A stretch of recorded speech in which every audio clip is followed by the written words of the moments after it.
այն իրադարձությունների վերաբերյալ եւ այն իրավիճակում, ինչում որ հայտնվել ենք, սրա մասին իմ կարծիքս եմ ուզում ու տեսանկյունս հայտնել։ Առաջի այդ աժատաժը հայ-ամերիկյան համագործակցությունն է, որ մարդիկ ոգևորված, որ համագործակցություն կա, իրականում իմ քաղաքական հայացքներն էլ են միշտ այնպես եղել, որ մենք պետք է փորձենք արևմտյան երկրների հետ համագործակցենք, քանի որ դրանք ավելի զարգացած են եւ միշտ են այդպես եղել, բայց դե կարեւոր մի բան կա։ Ինչ է նշանակում այդ համագործակցությունը։ Ես որ հետևում եմ, թե մեր իշխանությունները ինչպես են դրա վերաբերում, այնքանով որ գնանք մեկին նվիրվենք հույսով, որ մեզ կպահի։ Կպահի, չպահի, չգիտենք, բացի դրանից էլ մենք տեսնում ենք, որ նույնիսկ վերաբերմունքը Ամերիկայի վերաբերմունքը մեր իշխանությունների նկատմամբ շատ տարօրինակ է։ Ինչու՞։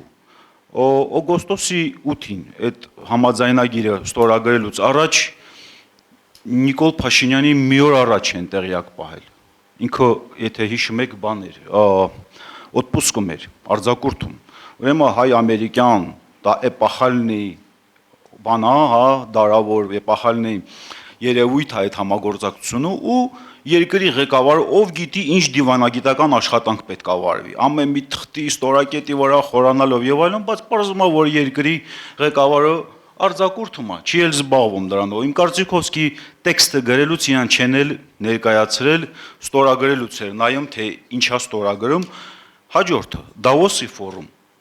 Պարզվեց, որ էլի անտեղյակ է, անսպասելի ասեցին, երևի Տրամփ ասեց, բա լավ, թող մի հատ վրազ ասեք, գաստեղ մի թուղթել կա ստորագրեն, վազելով գնաց։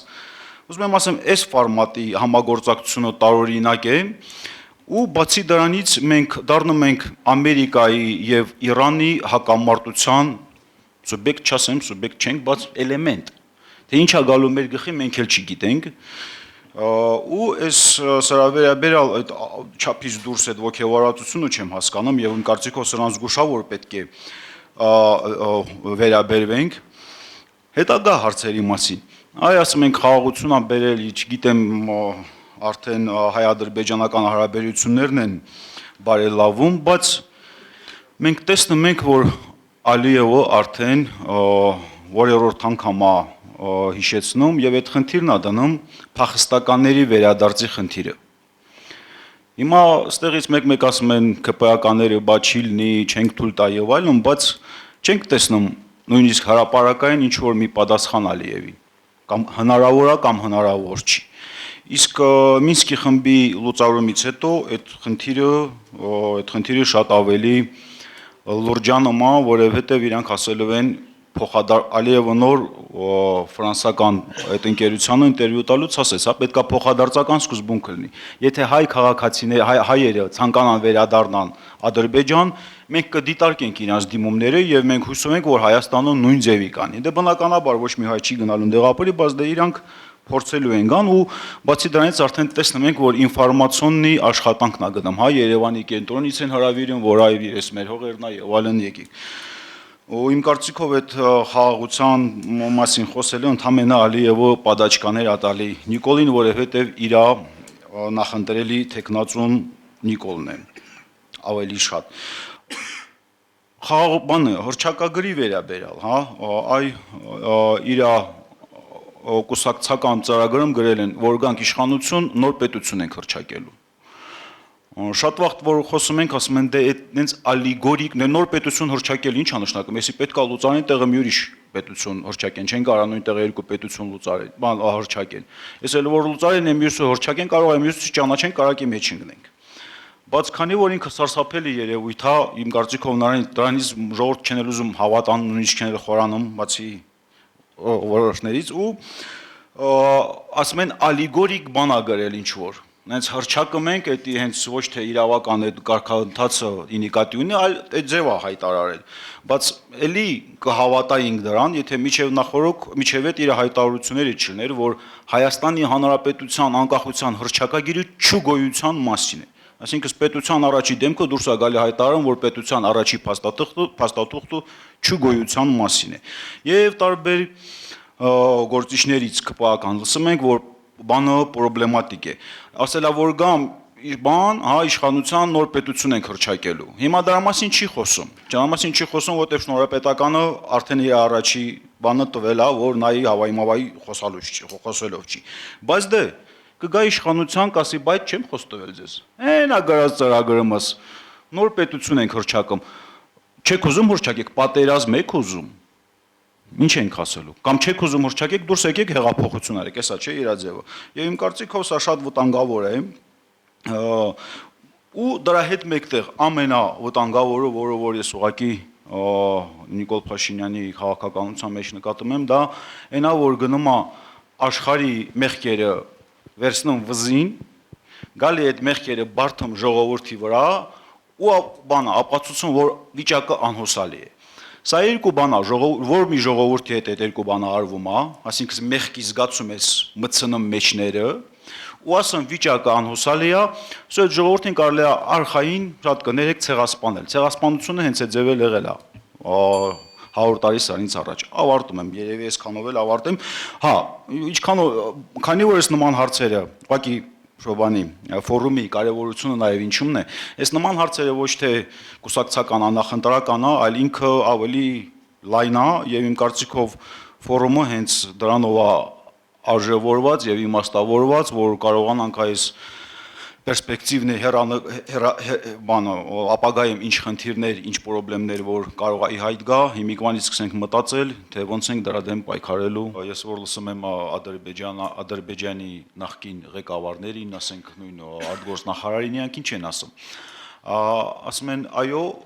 Ալմատայի հռչակագիր։ Բաց որ քարտեզներով, հայերը ասում են 76 թվի քարտեզներով, մենք էլ ասում ենք 26 թվի քարտեզներով, քանի որ Ալմատայի հռչակագրում չկա նշած կոնկրետ որ թվի քարտեզներում։ Ու ասում եմ,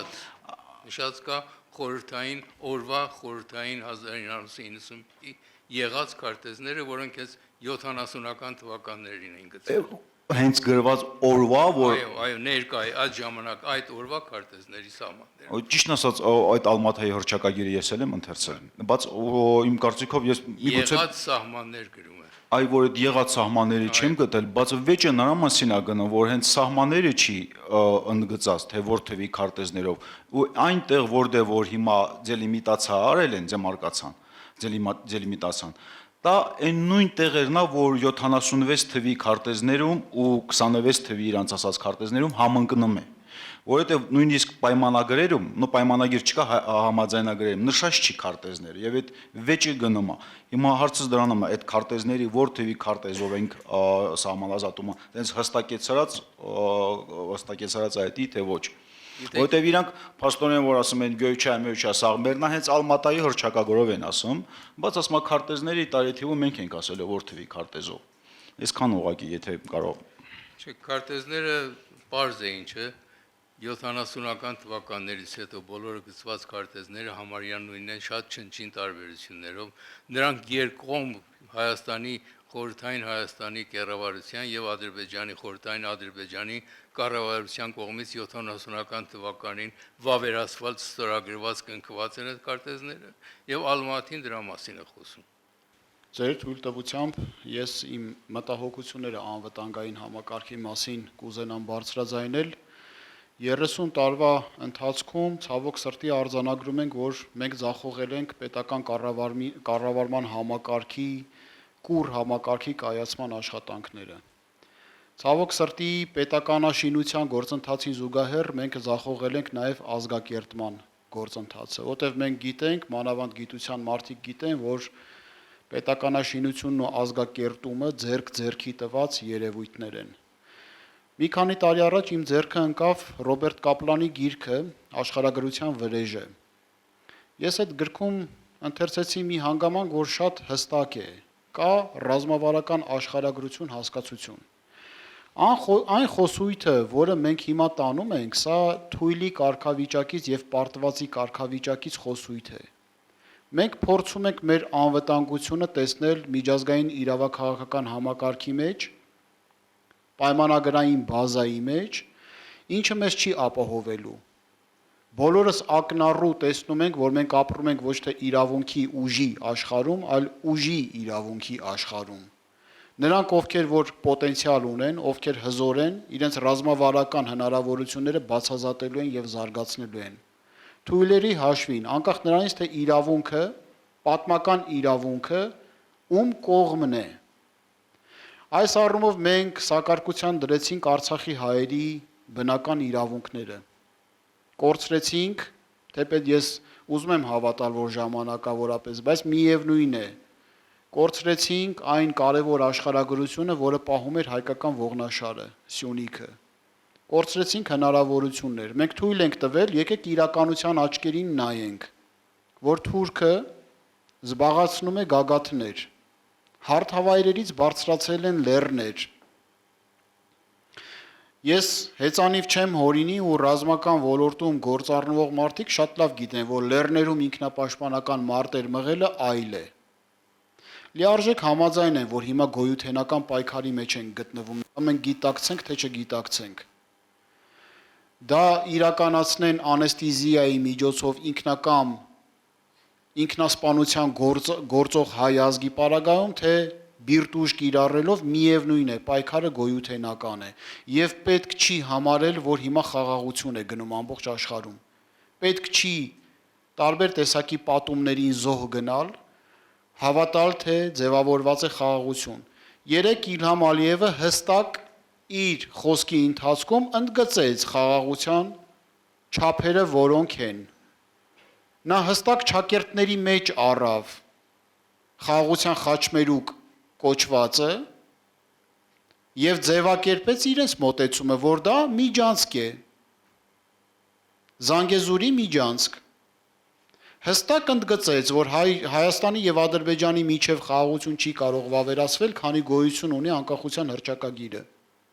Իսկ մենք գիտենք անկախության հռչակագրում ինչ է ֆիքսված։ Եթե մենք այս ոճով, այս տեմպով շարունակեցինք ընթանալ, կորցնելու ենք Հայաստանի Հանրապետությունը։ Եթե կորցրեցինք պետականությունը, 50 տարի հետո հայ ժողովուրդ չի լինելու աշխարհում։ Նմանատիպ ֆորումների նպատակը այն է, որպեսզի մենք կարողանանք քաջություն ունենանք իրականության աչքերին նայել, հասկանալ, որ հայտարարված է պատերազմ։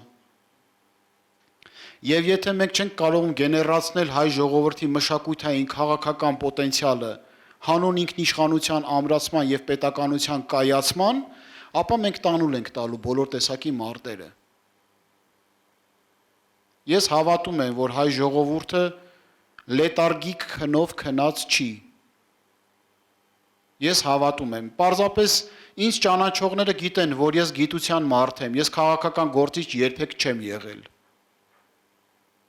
Բայց ցավոք սրտի կյանքը ցույց է տալիս, որ երբ որ մարդիկ, ովքեր քաղաքականություն մուտք գործելուց խորշում են, դաշտը մնում է մեծի մասամբ բորենիներին։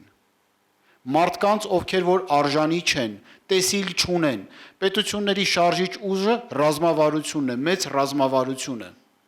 Եթե մենք չենք կարողացել հասկանալ, թե ինչ պետություն ենք ուզում կայացնել տարածաշրջանում 20 տարի հետո, մենք գոյություն չենք ունենալու։ Ամփոփելով ասեմ, որ անվտանգային քննարկումների հիմնական նպատակը պաշտպանական անվտանգային համակարգի բարձրացումն է, որի անկապտելի մասը նաև սահմանադրական բարեփոխումներն են։ Եվ եթե կարողանանք մենք այս քննարկումից հետո ստանալ մի ձևաչափ, որը կլինի վերկուսակցական, կլինի կազմակերպվող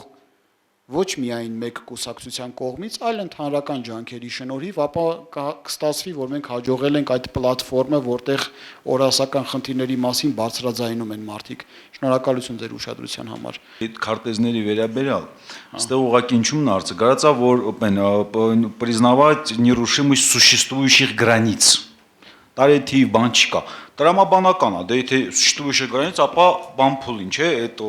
սովետի լուծարման փուլին, սենց ասենք։ Բայց նույնիսկ սա չեն կարողացել մտցնեն փաստաթղթի մեջ, հստակեցնեն, թե որ քարտեզներն է։ Ադրբեջանը нагло ասում է, существующих на какое время, в каком году границ։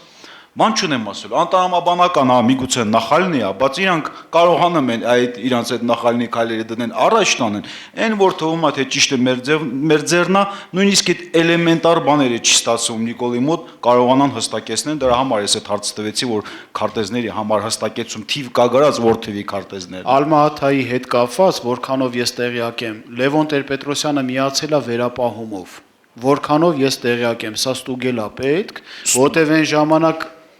չգիտեմ, պարոն Պարույր Հայրիկյանը երևի կհիշի դա ավելի լավ, որտեվ այն ժամանակ, երբ որ Ալմա-Աթան վավերացնում են, մի էջանոց փաստաթուղթ է դա, մի էջա ընդամենը, այնտեղ Լեռնային Ղարաբաղի կոնֆլիկտը եռում էր արդեն, Լեռնային Ղարաբաղը որպես այդպիսին վիճելի տարածք էր համարվում, որտեվ Մինսկի խումբն էր նոր ձևավորվում, կոնֆլիկտը եռում էր ու վերապահումով էր, ոնց որ թե վավերացված։ Ինչքանով որ տեղյակ եմ ես։ Վերապահման հետ ես ծանոթ եմ, ընթերցել եմ այդ վերապահումը։ Եթե թույլ տաք երկու բառով ասեմ, ուրեմն քանի որ Լևոն Տեր-Պետրոսյանը ստորագրել է փաստորեն Արցախ ընդունելով Ադրբեջանի մաս, դե այդ ժամանակ ոնց գար ժողովրդին ասի ես տենց բան եմ գրել։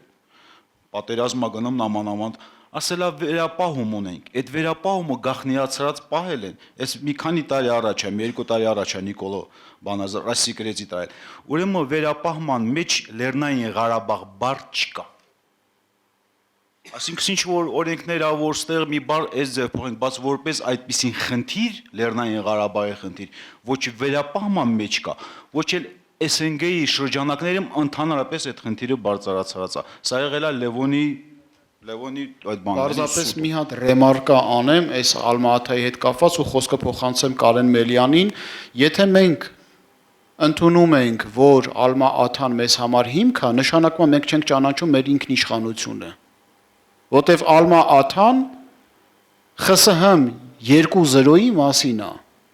Բելովեժյան պակտից հետո, երբ որ ձևավորվեց այդ ԱՊՀ կոչեցյալը, Ալմա-Աթան ղազագիր էր մնացած հետ խորհրդային պետությունների ղեկավարների համար։ Եթե մենք դա համարում ենք ելման կետ, ուրեմն մենք մեր սակարկության ենք դնում ինքնիշխանությունը, մենք վարչատարածքային միավոր ենք, ուրեմն դա ենք ուզում։ Եթե դա չենք ուզում, ուրեմն պետք է հասկանանք, որ ներկայիս Հայաստանի Հանրապետության տարածքները ամրագրելով չենք սահմանափակվելու, ընկերներ, Սյունիքը վիճարկվելու է։ Սյունիքը միայն չէ, Գեղարքունիքի մի մասն էլ է վիճարկվելու, Եղեգնաձորն էլ հետը։ Եթե մենք սա չենք գիտակցում, նշանակում է պետք է շարունակենք նույն տրամաբանության մեջ։